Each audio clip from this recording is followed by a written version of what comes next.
Hello guys, आप लोगों का स्वागत है श्री राम स्पेशल चैनल पर। मेरा नाम मीना गोस्वामी। आप सब कैसे हैं? मैं ऐसा करती हूँ आप सब बहुत अच्छे होंगे।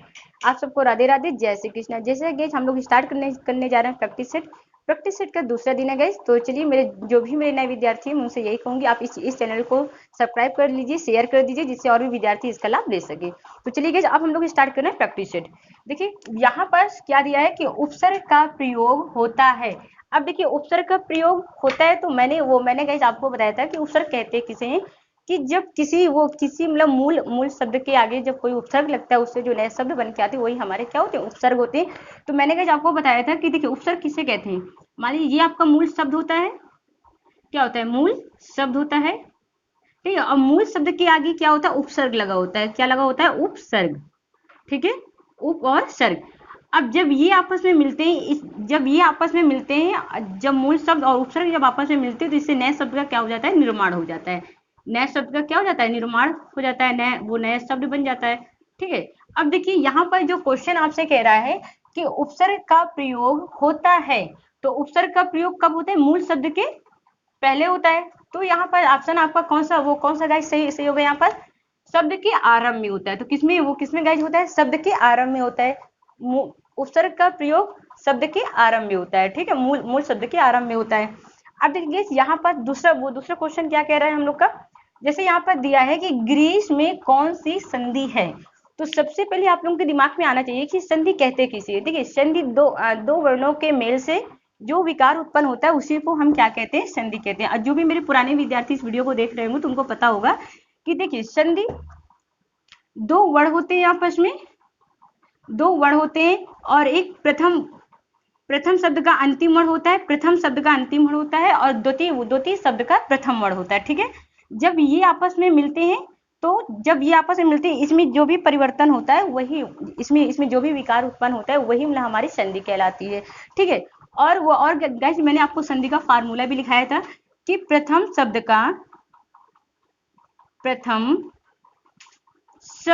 का अंतिम वर्ण, ये संधि का फार्मूला मैंने आप लोगों को लिखाया था।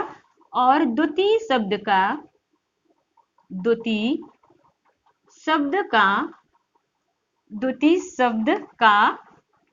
प्रथम वर्ण लेते हैं। क्या लेते हैं गाइस? प्रथम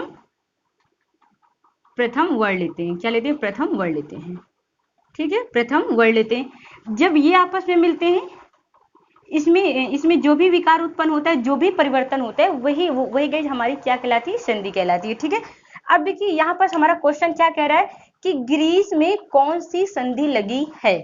अब देखिए यहाँ पास ग्रीस में कौन सी संधि लगी, तो मैंने आपको बताया था कि सबसे पहले आप इसको मतलब क्या करिएगा? तोड़िएगा, देखिएगा ग्रीस।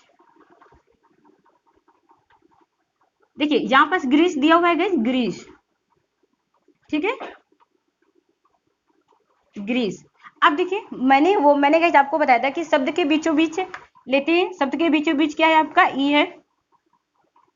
अब अगर शायद आपको फार्मूला याद होगा तो मैंने आपको बताया था कि ई किस में से बनता है? या तो आपका ई का मेल किसके साथ हुआ? या तो छोटी ई का मेल बड़ी ई के साथ हुआ होगा, या तो बड़ी ई का मेल छोटी ई के साथ हुआ होगा। अब देखिए अब आप लोगों के दिमाग में आ रहा होगा कि ये मतलब कौन सा फार्मूला है। देखिए अब ये जो फार्मूला है, ये छोटी ई का छोटी ई का मेल या तो बड़ी ई के साथ होगा, या तो बड़ी ई का मेल छोटी ई के साथ होगा। तो आइए इसको हम साथ में रख के देख लेते हैं। इसको हम इसके साथ रखते हैं।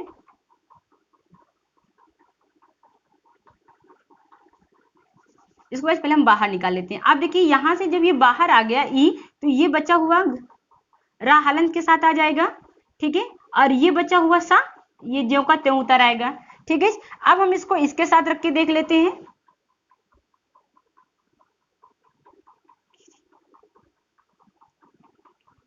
अब हम इसको इसके साथ रख के देख लेते हैं, ठीक है। अब देखिए अब हम इसको इसके साथ रख के देख लेते हैं। इसको अब हम इसको इसके साथ रख के देख लेते हैं। ये गाइस आपकी क्या बन गई? संधि। तो गाइस यहाँ पास आपको समझ में आ गया, जब ई का मेल जब किसी छोटी ई या बड़ी ई के साथ होता है तो वो गाइस कौन सी संधि में होती है? आपकी होती है दीर्घ स्वर संधि में होती है, ठीक है।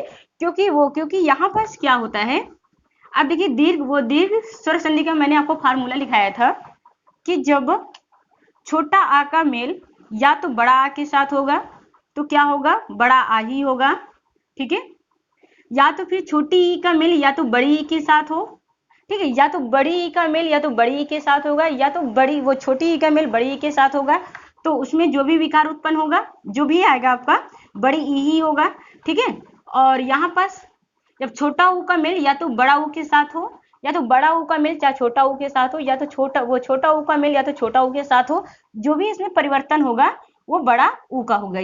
तो ये मतलब रहा आपका दीर्घ स्वर संधि का फार्मूला रहा, ठीक है। ये मतलब गाइज आपका रहा दीर्घ स्वर संधि का फार्मूला, ठीक है। तो ये चीज गाइज मैंने जब आपको संधि पढ़ाया था तो मैंने आपको बताया था कि यहाँ पर चाहे छोटा आ का मेल या बड़ा आ के साथ होगा, या तो बड़ा आ का मेल बड़ा आ के साथ होगा, या तो बड़ा आ का मेल छोटा आ के साथ होगा, इसमें जो भी परिवर्तन होगा वो क्या होगा, आपका बड़ा आ ही होगा, ठीक है। इसी तरह गाइज जब छोटी ई का मेल या तो बड़ी ई के साथ होगा, या तो बड़ी ई का मेल बड़ी ई के साथ होगा, या तो छोटी ई का मेल या बड़ी ई के साथ हो, जिसके भी साथ हो जो भी इसमें विकार उत्पन्न होंगे, जो भी परिवर्तन होगा वो बड़ी ई में होगा। यही कंडीशन इसके साथ फॉलो होता है। तो ये गाइज रही आपकी दीर्घ स्वर संधि। तो इसीलिए गाइज मैं कहती हूँ अगर शायद आपको फार्मूला याद होगा तो आप संधि करना सीख जाएंगे। अब देखिए यही पास अगर शायद में, तो यहाँ पर जो गाइज आपका ऑप्शन सही होगा, ये आपका ऑप्शन सही होगा ए, कि ग्रीस में कौन सी संधि है, तो दीर्घ स्वर संधि है, ठीक है। अब देखिए यहाँ पास गुण स्वर संधि का कौन सा फार्मूला आता है, थोड़ा सा मैं रिवीजन भी करा देती हूँ। तो यहाँ पास मैंने आपको डायग्राम बनवाया था कि छोटा आ या बड़ा आ का मेल किसके साथ होगा, या तो छोटी ई या बड़ी ई के साथ होगा, ठीक है, या छोटा ऊ बड़ा ऊ के साथ होगा, ठीक है, या फिर री के साथ होगा, ठीक है। जब ये आपस में मिलेंगे तो यहाँ पास क्या हो जाएगा, जब ये आपस में मिलेंगे तो यहाँ पास ये आपका आ जाएगा ए, जिसका मांत्रिक रूप होता है ये, ठीक है। जब छोटा आ का मेल बड़ा आ का मेल छोटा ऊ या तो बड़ा ऊ के साथ होगा गाइस, तो यहाँ पास क्या होगा, इसमें जो परिवर्तन होगा ओ का परिवर्तन होगा, ठीक है, ओ होगा, इसका मांत्रिक रूप होता है ओ होता है, ठीक है। इसी तरह गाइस जब छोटा आ का मेल या बड़ा आ का मेल री के साथ होगा गाइस, तो यहाँ पर जो परिवर्तन होगा वो अर का होगा। ये गाइस मैंने आपको गुण स्वर संधि का फार्मूला बताया था। ये आपका फार्मूला क्या है, गुण स्वर संधि का मैंने आपको क्या बताया था, फार्मूला बताया था, ठीक है। कि अगर शायद ये आप यहाँ पास लिख लीजिएगा कि ये मतलब किसका फार्मूला है, गुण स्वर संधि का फार्मूला है, ठीक है। तो इसी तरह गाइस मैंने आपको जब मैंने क्लास में बताया था, इसी तरह गाइस मैंने यड़ स्वर संधि का भी मैंने फार्मूला बताया था, ठीक है। तो ये गाइस रहा आपका गुण स्वर संधि का फार्मूला रहा। अब यहीं पास अगर शायद वृद्धि की बात करें, यहाँ पास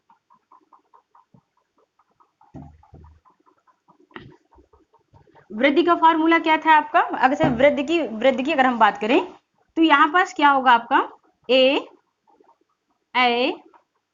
देखिए वृद्धि का मतलब मैंने आपको बताया था कि जिसमें वृद्धि ज्यादा होती है वही आपका क्या होता है, परिवर्तन होता है। देखिए जब छोटा आ का मेल या बड़ा आ का मेल जब किसी ए के साथ होगा तो वृद्धि किसमें ज्यादा हो रही है, इसमें हो रही है। तो गाइस ये आपका हो गया ए हो गया, ठीक है, ए, तो परिवर्तन किसमें होगा, ये ए हो गया, ये इसका मात्रिक रूप है, ठीक है। और यहाँ पर जब छोटा आ का मेल जब बड़ा आ के साथ होगा तो किसमें वृद्धि ज्यादा हो रही है, अ में हो रही है गाइस। तो ये मतलब आपका हो गया अ, इसका मात्रिक रूप क्या है, ये है। तो ये गाइस रहा आपकी वृद्धि स्वर संधि हो गई, ठीक है। तो ये मतलब रहा ऐसे आपकी संधि। देखिए संधि किससे कहते हैं, जब दो वर्ण आपस में मिल जाते हैं। अब दो वर्ण कौन कौन से होते हैं, दो वर्ण आपस में कौन कौन से होते हैं, देखिए दो वर्ण यहाँ पास, देखिए दो वर्ण, एक हम अंतिम वर्ण लेते हैं और एक हम प्रथम वर्ण लेते हैं, मतलब प्रथम शब्द का अंतिम वर्ण लेते हैं और द्वितीय शब्द का प्रथम वर्ण लेते हैं। जब ये आपस में मिल जाती है इसमें जो भी परिवर्तन होता है वही हमारी संधि कहलाती है, ठीक है। तो गाइस ये फार्मूला आप जरूर याद रखिएगा, जिससे आपको संधि करने में आराम रहेगी।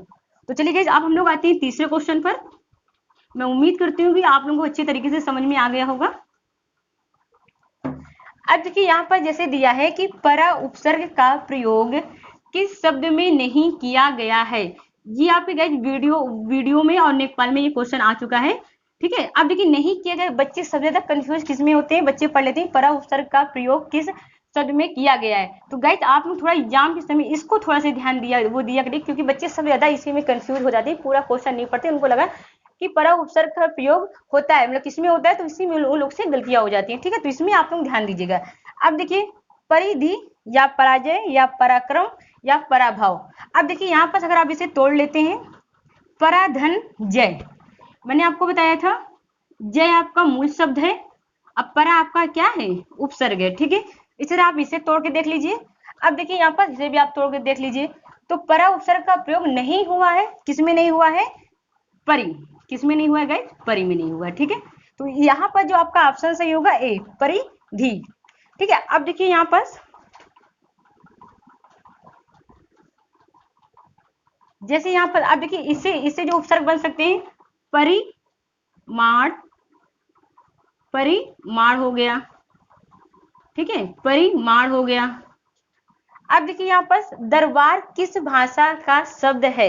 अब देखिए यहाँ पर आप लोग बताइए कि दरबार किस भाषा का शब्द है। तो आप यहाँ मुझे बताइए कि दरबार किस भाषा का शब्द है, फारसी का है कि अरबी का है कि तुर्की का है कि पुर्तगाली का है।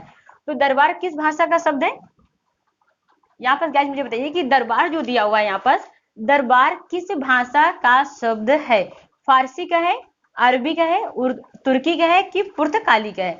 अब देखिए यहाँ पर दरबार जो आपका है वो किसका है, यहाँ पर से दरबार है ये फारसी का है, किसका है, फारसी का है। अब देखिए यहाँ पर फारसी का है, तो फारसी से कौन कौन से बन सकते हैं, अगर देखिए कौन कौन से शब्द हो सकते हैं। अब यहाँ पर जैसे आपकी जिंदगी, ये भी आपका फारसी है, यहाँ पर लिख देते हैं। देखिए जिंदगी, जिंदगी, ठीक है, ये आपका फारसी शब्द है, क्योंकि एग्जाम में सब ज्यादा पूछा जाता है कि जिंदगी, वो जिंदगी किस भाषा का शब्द है, तो फारसी भाषा का शब्द है गाइस, किस भाषा का शब्द है, फारसी भाषा का है। जैसे गुलाब, गुलाब भी बहुत ज्यादा एग्जाम में पूछ लिया जाता है, गुलाब किस भाषा का शब्द है, फारसी भाषा का है। ठीक है, और यहाँ पास आपका हो गया किशमिश, किशमिश, किशमिश भी आपका फारसी भाषा का शब्द हो गया। ठीक है, अब यहाँ पर जैसे चरखा, चरखा भी बहुत ज्यादा एग्जाम में पूछ लिया जाता है कि चरखा किस भाषा का शब्द है, तो फारसी भाषा का शब्द है। और एक आप आवाज लिख लीजिए, आवाज जो हम लोग बोलते हैं, जो आवाज निकलती है ना, आवाज भी फारसी भाषा का शब्द है। और फिर आदि। ठीक है, ये गाइस आपको होगी दरबार किस भाषा का शब्द है, फारसी भाषा का शब्द है। अब यहाँ पर जैसे दिया हुआ है, अगर यहाँ पर अगर बात करें कि हिंदी में किन ध्वनियों का, हिंदी में किन ध्वनियों को अयोगवाह कहते हैं, तो सबसे पहले आपको ध्यान करने की जरूरत है कि अयोगवाह, यहाँ पर जो अयोगवाह की बात की गई है कि हिंदी में किन ध्वनियों को अयोगवाह कहते हैं। तो गाइस इसमें जो आपका ऑप्शन सही होगा, कौन सा ऑप्शन आपका सही होगा, स्वर, स्वर को कहते हैं या व्यंजन को कहते हैं या तो अनुस्वार को कहते हैं या विसर्ग को कहते हैं, इनमें से कोई नहीं है। देखिए अयोगवाह कौन सा होता है, अगर शायद मैंने आपको बताया था जब जब जब हम लोग जब वर्णमाला पढ़े थे, तो वहां पर देखिए अयोगवाह ना तो स्वर होते हैं ना तो ये व्यंजन होते हैं। ठीक है, ये मतलब स्वरों के सहारे ही चलते हैं। अब इनका जो प्रयोग होता है वो दोनों में होता है, स्वर में भी होता है और व्यंजन में भी होता है। ठीक है, अयोगवाह होते कौन कौन से आपके हैं, अंग होता है और आहा होता है, सबसे पहले आप लोगों के दिमाग में आना चाहिए। ठीक है, अब देखिए इसे हम अनुस्वार बोलते हैं गाइस, इसे हम क्या बोलते हैं, अनुस्वार बोलते हैं, क्या बोलते हैं, अनुस्वार बोलते हैं। इसे हम क्या बोलते हैं, विसर्ग बोलते हैं, क्या बोलते हैं, विसर्ग बोलते हैं, विसर्ग नहीं विसर्ग। ठीक है, अब देखिए यहाँ पर अगर आपसे कोई पूछे, अगर अयोगवाह की बात करें, ना तो ये स्वर होते हैं ना ही ये व्यंजन होते हैं। ठीक है, ये मतलब स्वरों की सहायता से चलते हैं, लेकिन इनका प्रयोग दोनों में होता है, स्वर में भी होता है और व्यंजन में भी होता है। अब देखिए यहाँ पास थोड़ा सा मैं और बता दूं, यहाँ पर चलिए, यहाँ पर जो आपका ऑप्शन सही होगा, या आपका ऑप्शन सही होगा अनुस्वार और विसर्ग होगा। लेकिन अगर यहाँ पास मैं बात करूं स्वर कितने होते हैं, देखिए स्वरों की कुल संख्या कितनी होती है, अगर ये पूछा जाए कि स्वरों की कुल संख्या कितनी होती है, तो आप बताएंगे कि स्वरों की कुल संख्या 13 होती है। ठीक है, अब देखिए स्वरों की कुल संख्या कितनी होती है, 13 होती है। अगर सर मूलतः स्वर पूछे जाए तो कितने होते हैं गाइस, 11 होते हैं। मूलतः स्वर कितने होते हैं, 11 होते हैं। और स्वरों की कुल संख्या की बात किया जाए तो 13 होते हैं। ठीक है, इसी तरह अगर यहाँ पास व्यंजन की बात किया जाए, व्यंजन, ठीक है, अब देखिए गाइस यहाँ पर अगर शायद व्यंजन की बात की जाए कि हिंदी वर्णमाला में व्यंजनों की संख्या कितनी होती है। ठीक है, हिंदी वर्णमाला में व्यंजनों की संख्या कितनी होती है, तो 39 होती है। कितनी होती है? 39 होती है। ठीक है, हिंदी वर्णमाला में व्यंजनों की संख्या कितनी होती है? 39 होती है। अगर से परंपरागत रूप से व्यंजनों की संख्या पूछी जाए परंपरागत रूप से, तो 33 होती है। ठीक है, अगर शायद आपके एग्जाम में अगर ये क्वेश्चन कर लें कि हिंदी वर्णमाला में व्यंजनों की संख्या कितनी होती है, तो आप गैस बताओगे कि हिंदी वर्णमाला में व्यंजनों की संख्या 39 होती है। अगर शायद ये पूछा जाए कि परंपरागत रूप से व्यंजनों की संख्या कितनी होती है, तो 33 होती है। ठीक है, फिर हम लोग मिलते हैं नेक्स्ट वीडियो में। ठीक है, ओके, धन्यवाद।